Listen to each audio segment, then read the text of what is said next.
दरम्यान उद्धव ठाकरे आणि विरोधी पक्षनेते विजय वडेट्टीवार यांनी एबीपी माझाच्या बातमीची दखल घेऊन पीक विम्याच्या मुद्द्यावरून सरकारवर टीका केली. पाहूया. ओएसिस फर्टिलिटीच्या तज्ज्ञांनी IVF उपचार पद्धतीद्वारे 1 लाखांहून अधिक जोडप्यांना मातृत्व प्राप्तीचा आनंद दिला आहे. मोफत अपॉइंटमेंट बुक करण्यासाठी आजच संपर्क साधा. ही एकूण जर का परिस्थिती पाहिली, पीक विम्याचे पैसे नीट मिळत नाहीयेत. आजच मला माहिती मिळाली, नाही ते दुसरं तुम्ही दिलं ना, 1 रुपयात पीक विमा, नाही ते द्या ना खालचं.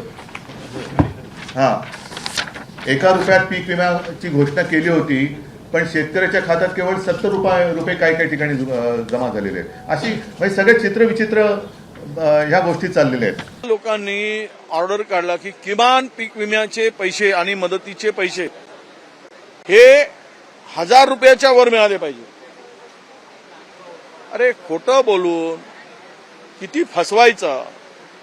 हे पीक विम्याच्या या पैशातून कळते आहे की सरकार शेतकऱ्याला उद्ध्वस्त करायला निघालाय आणि म्हणून पीक विमा जो होता फसवा होता.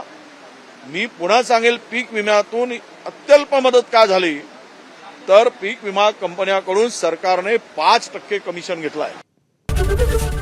एबीपी माझा, उघडा डोळे बघा नीट.